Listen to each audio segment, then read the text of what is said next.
अध्यक्ष महोदय जी, आपने मुझे इस विषय पर बोलने का मौका दिया। कुछ दिनों पहले हम राम मनोहर लोहिया अस्पताल गए थे। पुलिस लाठीचार्ज में घायल दिल्ली की उस छात्र की स्थिति जानने के लिए जो आईसीयू में अपनी जिंदगी की सबसे बड़ी लड़ाई लड़ रही है। हमसे कुछ ही समय पहले आदरणीय स्वास्थ्य मंत्री जी श्री जेपी नड्डा वहां गए थे और उनसे कुछ समय पहले अन्य नेता भी गए। जब तक हम वहां पहुंचे, उस लड़की की मां नेताओं के आने जाने से गुस्से में थी। सुन लीजिए, सुनिए, किसी की पीड़ा का मजाक नहीं उड़ाते। कोई भी हो, किसी की पीड़ा का मजाक नहीं उड़ाते।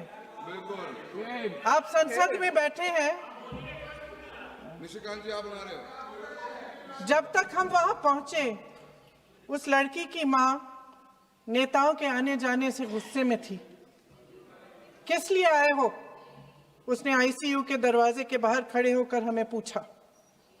हमारे सामने कांपते हुए हाथ जोड़े कहने लगी कि धन्यवाद, आप आए हैं, ठीक है, मगर मुझे किसी से नहीं मिलना, मुझे किसी से बात नहीं करनी। महोदय, उस मां की पीड़ा से उसका पूरा शरीर कांप रहा था, लेकिन उसने दृढ़ आवाज में कहा, सुबह से बड़े बड़े लोग यहां आ रहे हैं, एक के बाद एक वीडियो बना रहे हैं। वह भी आए जिन्होंने मेरी बेटी का ये हाल किया है। किस लिए? उसने हमसे पूछा। किस लिए? मेरी बेटी की बलि तो चढ़ गई है, लेकिन उसे कुछ भी हो जाए तो मैं उसके लिए अपने आप लड़ूंगी। मुझे किसी की मदद नहीं चाहिए, मैं अकेले लड़ लूंगी। महोदय, शायद मुझे यहाँ खड़े होकर सबके सामने ये बात नहीं कहनी चाहिए, मगर उस माँ की गुहार ने मुझे शर्मिंदा किया।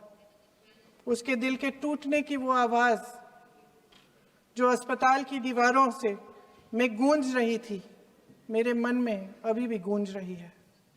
इसलिए उस माँ की इजाजत लिए बिना मैं आपके द्वारा आदरणीय प्रधानमंत्री महोदय जी और आदरणीय गृह मंत्री महोदय जी से पूछना चाहती हूँ कि क्या जरूरत थी एक मासूम बच्ची पर इस तरह दमन करने की? क्या जरूरत थी उन छात्रों पर आंसू गैस चलवाने की, उन पर लाठियां बरसाने की, उन पर वाटर कैनन्स चलवाने की? क्या जरूरत थी उन नौजवान लड़कियों को जलील करते हुए उनके कपड़े फाड़ने की, उनको बेरहमी से गंदी तरह पिटवाने की? देश के युवाओं पर पैलेट गन्स और AK-47 चलवाने की क्या आवश्यकता थी? क्या वे आतंकवादी थे? क्या आतंकवादी हैं? टेररिस्ट हैं? हाँ, कांग्रेस बोल रही है। हाँ, कांग्रेस बोल रही है। जवाब दीजिए, जवाब दीजिए। कांग्रेस बोल रही है, जवाब मांग रही है, जवाब दीजिए।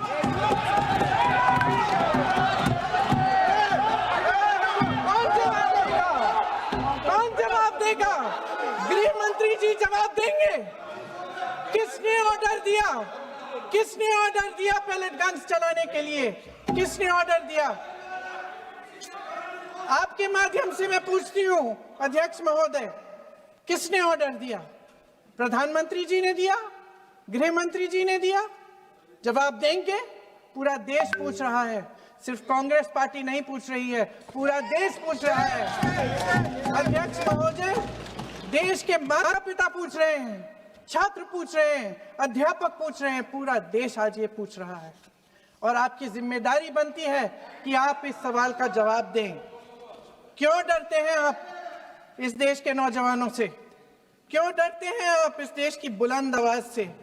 और उस आवाज को दबाने का हक आपको किसने दिया है? महोदय, ये सदन यहाँ बैठे हुए सांसदों की जागीर नहीं है, ये इस देश की अमानत है। यहाँ बैठे हम सब इस देश की जनता, इस देश के युवाओं, बुजुर्गों, गरीबों, अमीरों, और सब धर्मों, सब वर्गों के देशवासियों के सेवक हैं। हम उनके प्रतिनिधि हैं और ये सत्ता हमें उन्होंने ही दी है। इस देश का संविधान हमारी सर आंखों पे, इस देश का लोकतंत्र सर्वोपरि है। इसे ध्वस्त करना पाप है। यह करोड़ों जनता हमसे सिर्फ एक चीज मांगती है, जवाबदेही। इंग्लिश में इसे अकाउंटेबिलिटी कहते हैं। हमें सत्ता देकर, हमें यहां तक लाकर सिर्फ उसकी ये गुहार है कि जो हम करें उसकी भलाई के लिए करें, और अगर उनके साथ अन्याय हो तो हम उनके प्रति जवाबदेह बने और उन्हें न्याय दिलवाएं। पिछले दिनों हजारों बच्चे सड़क पर उतरे। उन्होंने अपनी पीड़ा व्यक्त की। गांधी जी के दिखाए हुए रास्ते पर अहिंसा और सत्य को अपने दिलों में रखते हुए, गाते, मुस्कुराते हुए शांतिपूर्वक प्रदर्शन किया। लोकतंत्र के सबसे पवित्र सिद्धांत के तहत उन्होंने अपनी आवाज उठाने का अधिकार कायम किया। ये उस भारत के बच्चे हैं जो गांव में रहते हैं, जो महानगरों में रहते हैं, जो छोटे कस्बों में, छोटे शहरों में रहते हैं, जहां माँ अपने गहने बेच देती है, पिता अपनी जमीन गिरवी रख देता है, एक परिवार अपनी पूरी जिंदगी की कमाई बच्चे के सपने पर खर्च देता है। और अब उन्हीं बच्चों को लगने लगा है कि आज इस देश में मेहनत से ज्यादा बेईमानी मायने रखती है, मेरिट से ज्यादा पैसा मायने रखता है। तब सिर्फ एक छात्र नहीं हारता, उम्मीद हारती है। इन परेशान बच्चों ने अपनी उम्मीदें आपसे साझा की। उनकी मांगे क्या थी? कि पेपर लीक करके उनके साथ जो बार बार अन्याय किया जा रहा है उस पर कार्रवाई की जाए, कि जो सिस्टम उनके भविष्य को कुचल रहा है उसे सुधारा जाए, कि जो माफिया उन्हें घेरे हुए है उसे हटाया जाए, कि जिस मंत्री के कार्यकाल में यह सब हुआ वह इस्तीफा दे, कि उन पर बर्बरता करने वालों पर कार्रवाई की जाए और उसके लिए माफी मांगी जाए। बस यही उनकी मांग थी ना, कि जो शिक्षा और स्वतंत्र अभिव्यक्ति का अधिकार उन्हें संविधान ने दिया है उसे कायम रखा जाए। महोदय, हमारे एजुकेशन सिस्टम में कुछ समय से बहुत खामियां भर चुकी हैं। बच्चों पे जो प्रेशर डाला जाता है उसकी वजह से सैकड़ों बच्चों ने आत्महत्या कर डाली है। उससे भी ज्यादा बच्चे डिप्रेशन में डूब रहे हैं। परिवारों पर बच्चों को पढ़ाने लिखाने के लिए घूस, capitation fees, tuition fees, coaching fees आदि के घिनौने दबाव हैं। लोन लेने पड़ते हैं, सामान बेचना पड़ता है और उसके बावजूद कोई गारंटी नहीं कि उनके बच्चों के भविष्य मजबूत बन पाएंगे, क्योंकि बेरोजगारी चरम पे है। इस सरकार ने रोजगार पैदा करने वाले सभी सेक्टर्स को लगातार कमजोर किया। एग्जामिनेशन सिस्टम खुद फेल हो गया है। पिछले दशक में 152 पेपर लीक हुए, 750 करोड़ छात्र प्रभावित हुए, मगर एक भी दोषी, एक भी माफिया को सजा नहीं।